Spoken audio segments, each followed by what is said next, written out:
How's it going, everybody? Welcome in to another episode of the Mavs Step Back Podcast. I'm your host, Dalton Trigg. I'm rejoined by my co-host, Drew Johnson. We neither one of us really wanted to do this. We felt like we were obligated to do this because it was a monumental occurrence, that happened on Tuesday night. Luka Doncic played the Dallas Mavericks for the first time ever. Still doesn't feel real. Uh, Seeing him in purple and gold is weird. I told you before the game, or maybe during the game, DJ, that I'm like I kind of brush off the NBA conspiracy stuff a lot of times because I just think this is a case of Nico Harrison just doing what Nico Harrison wanted to do, and I, I don't think he liked Luka. I don't think he liked the way Luka carried himself or whatever, and it was a personal thing more than it was any other kind of reasoning. That's the only way I've been able to look at it. But if something came out in the future that said, this was a inside hit job by the NBA on the Mavs, I would not be shocked. And I will just leave it at that. I'm not going to get too far. I'm not going to go too far down the conspiracy rabbit hole, but maybe that's just me not being able to completely get past everything that's happened because it still feels like a dream. I cannot believe a bad dream. I cannot believe that Luke is on the Lakers now. And first game against the Mavs got beat by the Lakers 107-99. Luka, in his first game against the Lakers, he had 19 points, 15 rebounds, 12 assists, 3 steals, 2 blocks, shot 6 of 17 overall, just 1 of 7 from 3. But, he did all that in 35 minutes, 19 points, 15 rebounds, 12 assists, 3 steals, 2 blocks.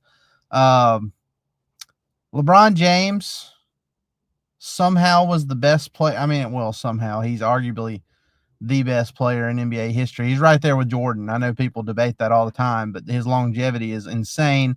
40-year-old LeBron was the best player on the court tonight. Best player on the court for the Lakers. Best player on the court overall was Kyrie Irving, in my opinion, because he had 35 points in this one.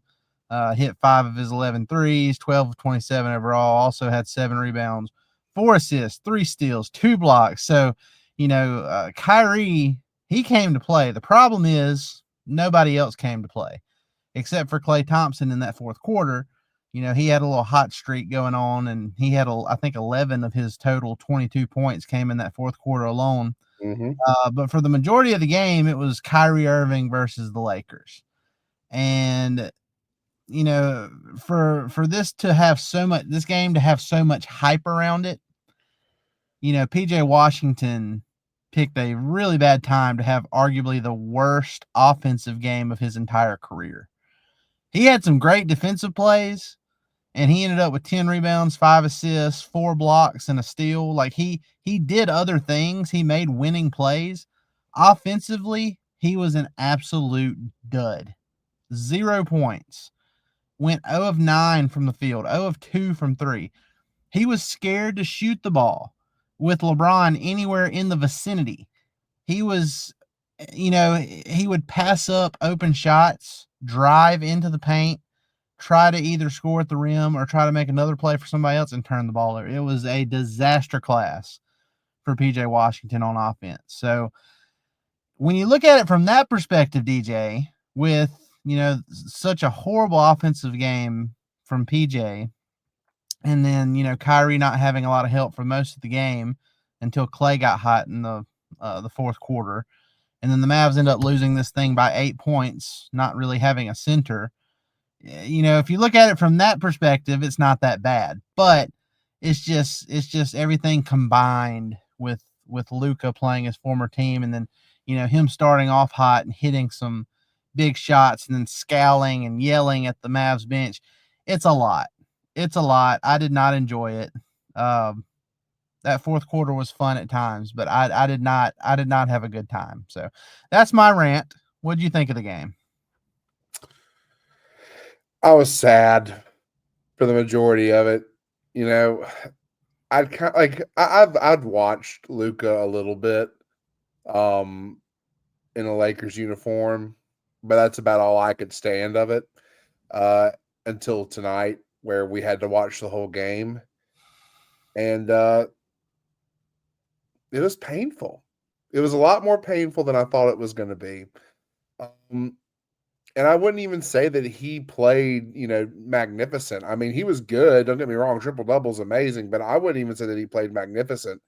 And he still posted a triple double on us. Um, so whenever someone plays bad and they're still getting triple doubles, I've said that a million times. But if your mediocre to lower tier game is a triple double, you're pretty damn good. And I still just cannot understand. I understand trading him. I don't understand why we got what we got for him. And that's where I kind of lean into what you were saying earlier about the whole conspiracy theory. The thing is, though, I doubt we ever know. Not unless someone invests some real money into a private investigation and brings, this stuff to light. But we'll probably never know. But I have my suspicions just because it just doesn't make any sense. Um, as far as the game itself was concerned, there were some bright spots. Kyrie Irving was most notably the brightest spot for the Mavs.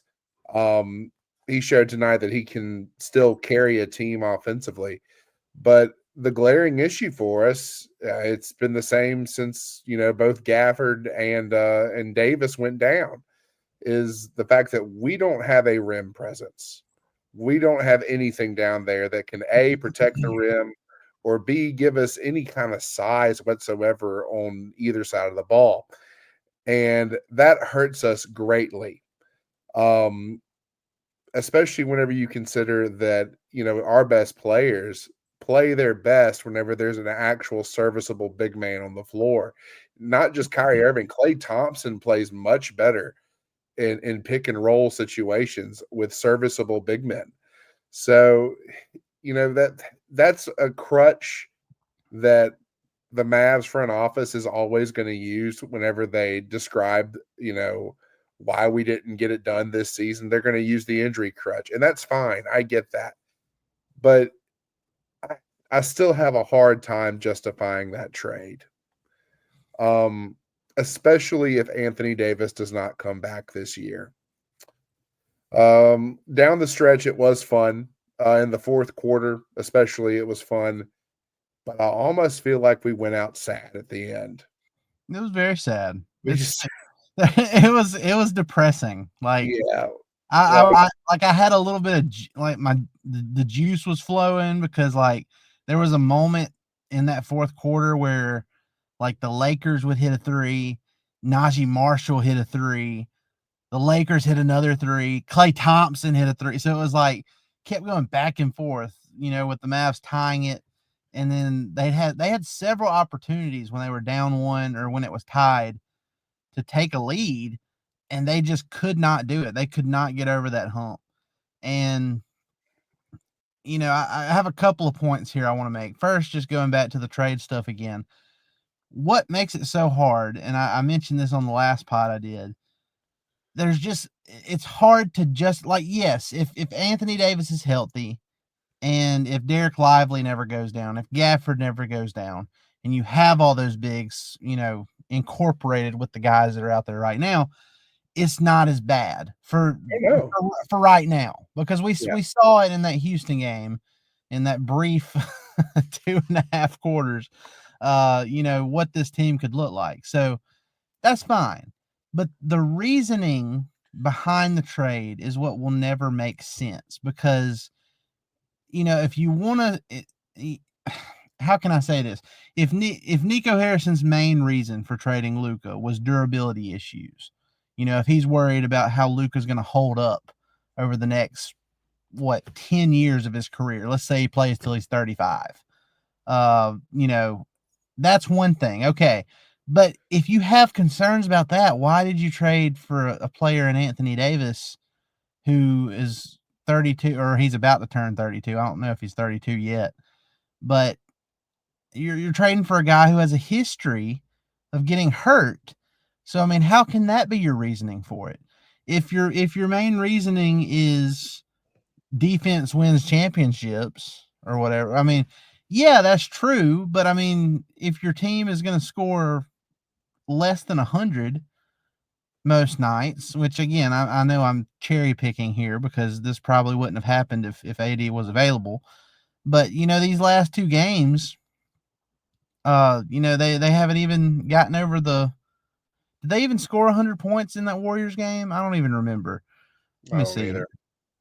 All I know is it was embarrassing. I think they did. They got right to let's see, yeah, 100. They lost 126 to 102 Ugh. in San Francisco, and then they scored 99 points against the Lakers. So awful. Like it's so anyway. That was the reasoning behind trading Luka will never make sense to me because anything you want to pick out, there's a reason there's something you can throw back, you can have a rebuttal for that makes it just not make any sense. So maybe it works out when Anthony Davis gets healthy. There's been, everybody's been saying this reevaluation date is March 6th. He's been out on the court getting in workouts. So is Lively. He's out of his boot. So reinforcements could be on the way here in this next week. Um, let's see. Well, a little over a week. Yeah. But man, it's rough right now. I don't know. I think we're gonna have to get through the end of this season, and we're gonna have to go through an entire off season where there are no games. Get completely past. I'm talking about like get past free agency, summer league, all that stuff, to where it's just that dead part of the off season for a couple months for all of this to really settle down and to feel normal because it has just been a roller coaster ride and I hate it. Um, Another point I wanted to make is Jason Kidd. I mean, I know players have to play.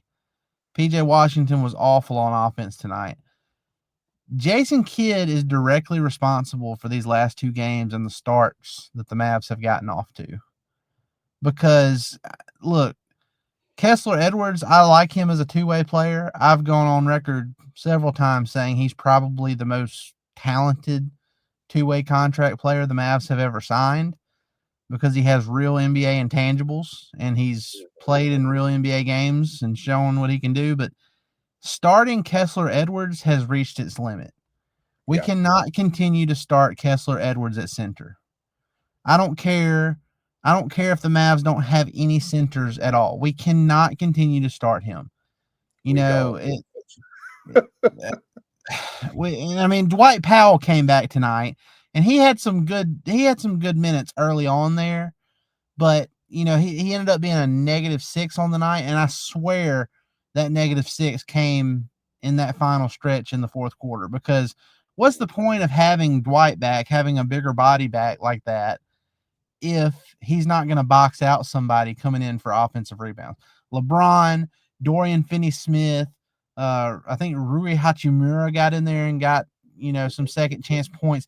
All these guys for the Lakers just swarming in there off of these missed shots, and the Lakers getting a ton of they got a ton of second chance points, and I just don't understand. They Lakers had 13 offensive rebounds.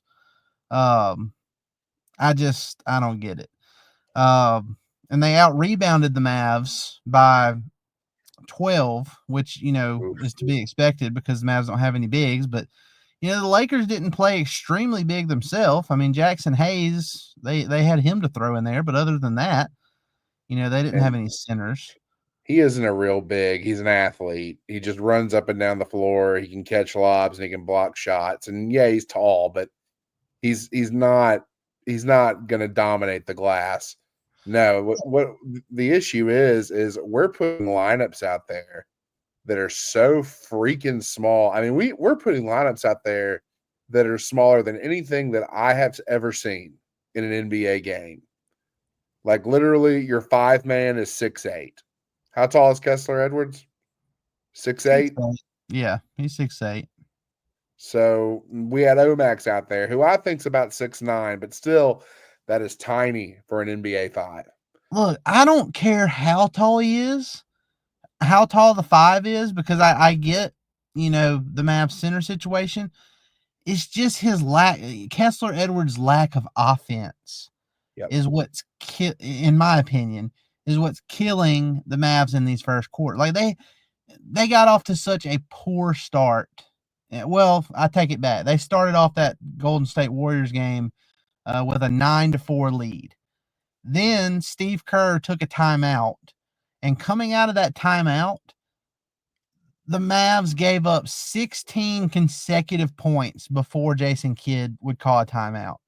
And the only reason he called that timeout was because Steph got fouled on an and one.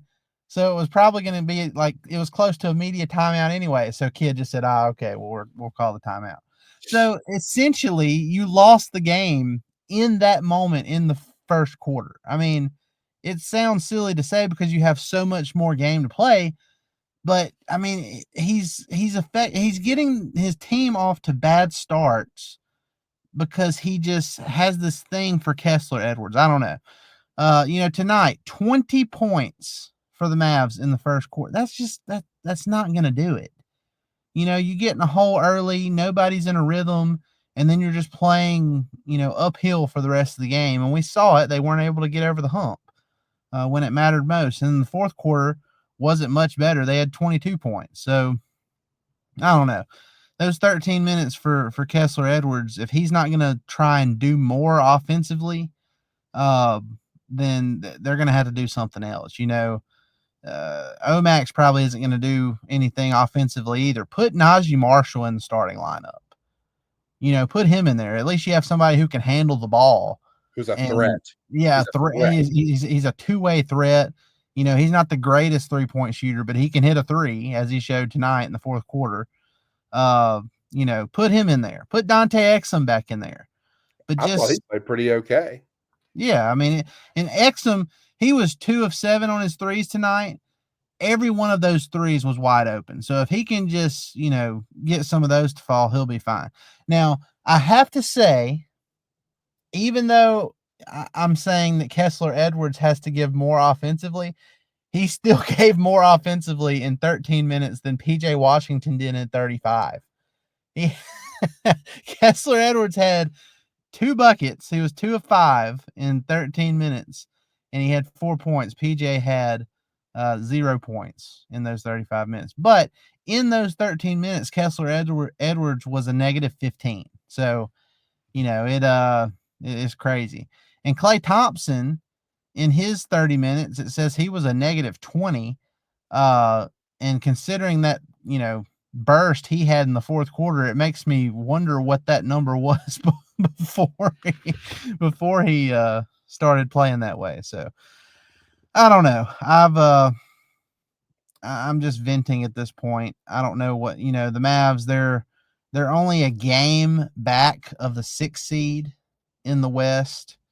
So, when they get healthy, anything can happen the rest of this season. What I'm worried about, DJ, because I don't know how much I can take of this Luka and purple and gold stuff for the rest of this season. Like tonight was bad. It's going to be even worse on April 9th when he's back in Dallas, and that's going to be really weird. There's also a chance if the Mavs get healthy and they catch the Clippers for the 6th seed, there's a chance that you could have the Lakers catch the Nuggets for the 3 seed, and the Mavs are in the 6th seed, and that would be a first round playoff series, which would be Oh no. which is a doomsday scenario. Yeah, it's awful. But well, I say it's a doomsday scenario. If the Mavs are healthy, it'd be a very entertaining series that could go either way. But It's a huge if. I don't want that. I don't want that. I want the Mavs to avoid that. But I think what we're looking at right now, though, because this Mavs team is too talented to tank at this point. You know, I've seen people say, "Oh, maybe the Mavs." We're past that point, brother. They are Yeah. not tanking. They when you have Kyrie Irving and Klay Thompson and PJ Washington, who arguably had the worst offensive game of his entire career tonight. But I don't foresee that being a problem going forward because, you know, over the last handful of games, he was averaging like 20 to 22 points a night. So, but when you have the talent that they have, even without their bigs, you're not going to free fall. So we can throw that out the window. This team is essentially locked in to a play-in spot at worst because, you know, right now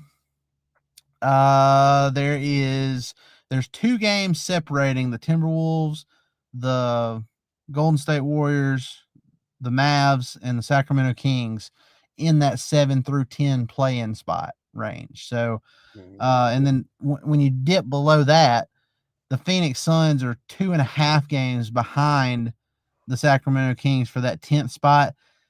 The Suns' vibes right now are so bad, DJ. They keep finding ways to lose games. I'm not worried about, you know, the Mavs making the play in. I don't. They're going to make the play in. And, you know, that's the bottom thing is can they get up to that 6th spot and avoid the play in? So I don't know. I really don't know. I don't know how to feel about the rest of this season. It's hard to really get. It's not hard to get behind this team because this roster has shown that they will fight and they're kind of, you know, they're easy to root for. Kyrie, Max Christie, um, you know, a lot of these guys are really easy to root for, but it seems like the hope, like the big hope, the you know, you actually feel like you can win a title. That hope doesn't seem to be there anymore. Not for me at least. And maybe if AD comes back and he's healthy and doesn't go down after playing another 2 quarters for the Mavs, you know, maybe my thoughts change on that because he looked very, very good in that first little stint he had. But right now, I'm enjoying watching that team when they've got it going. These last 2 games have been depressing, but it's this constant balance, and I might need therapy because of it. I like I don't know how I feel. You know, I want to watch them. I'm rooting for them to win games. I want them to make get out of the play-in and make the playoffs and do something. But I just don't know where this team's ceiling is. And I know, you know, Nico or the Mavs front office tried to spin this as they made this trade for a win now move. I don't understand that reasoning either because it seems like he got worse. Well, I think the win now thing was predicated on their uh, perceived ability to land Kevin Durant before the trade deadline, and that just never happened.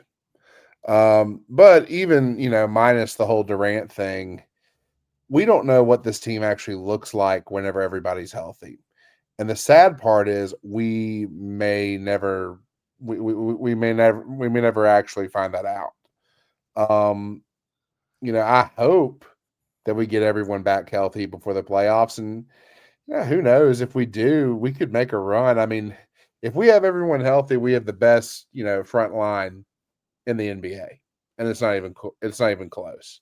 I think as far as front courts are concerned, I think a front line with Anthony Davis and Derek Lively with Daniel Gafford coming off the bench is absolutely terrifying.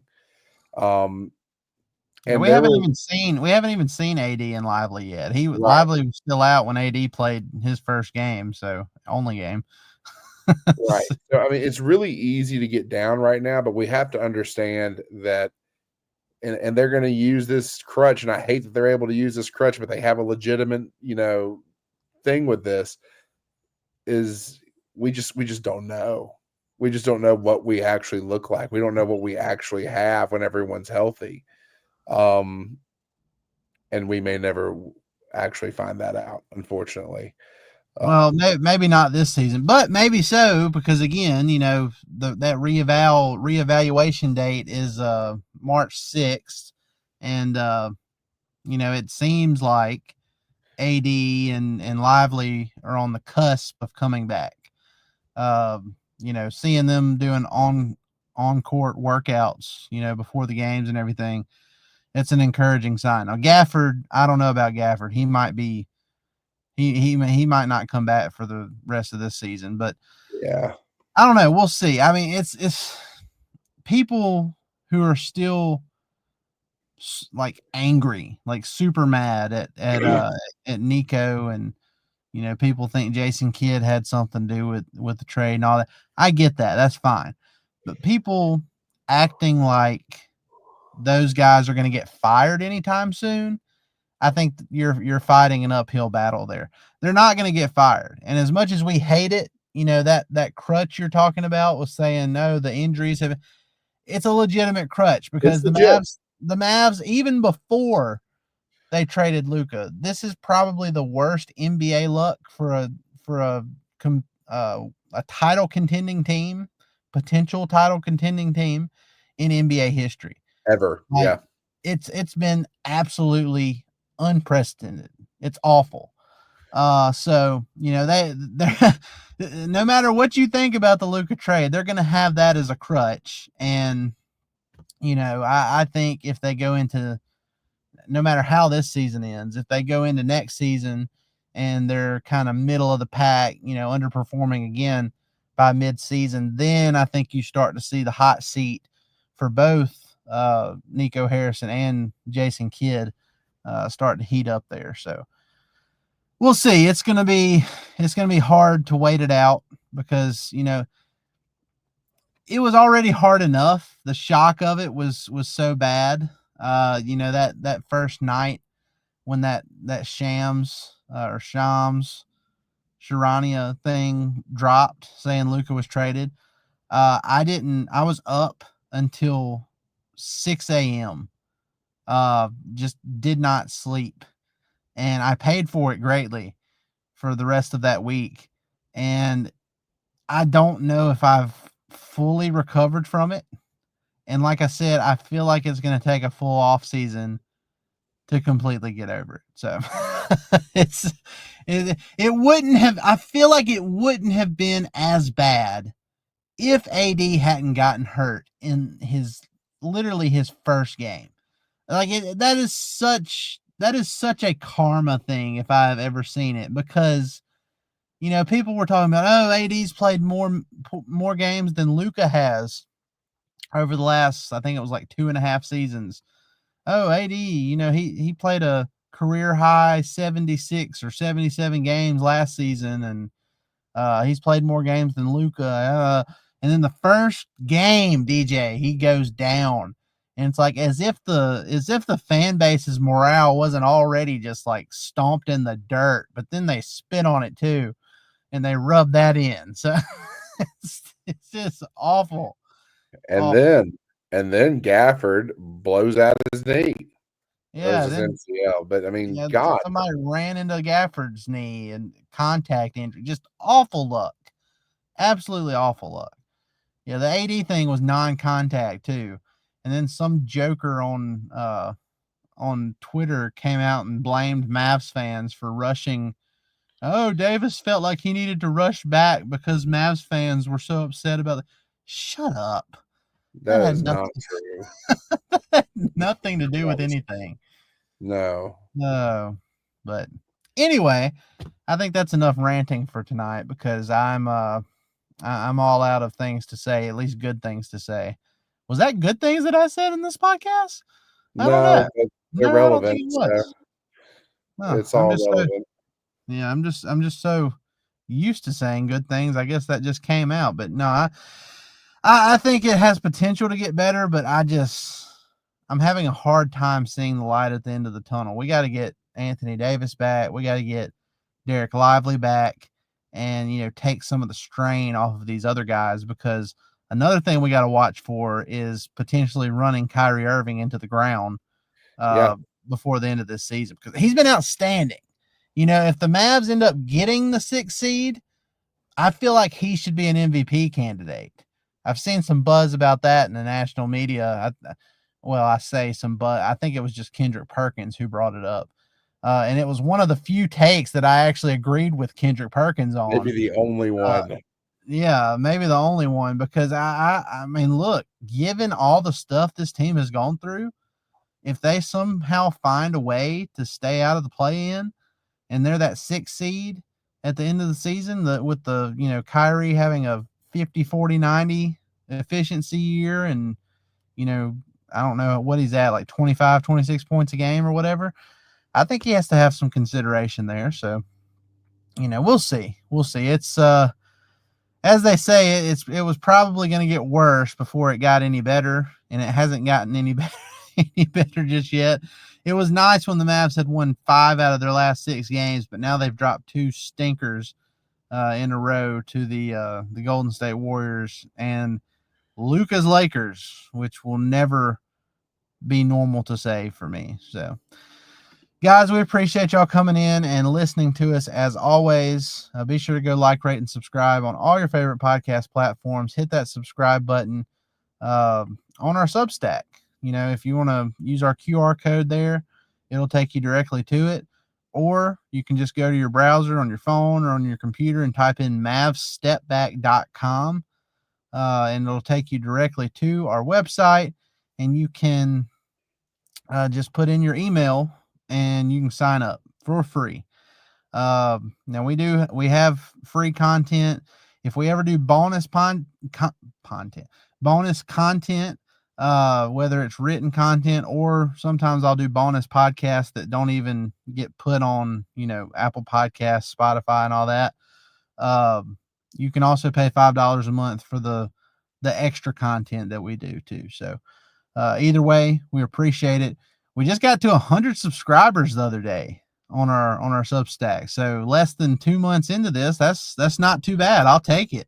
Hell yeah! Uh, Even with the Luka fiasco, that's oh so. yeah.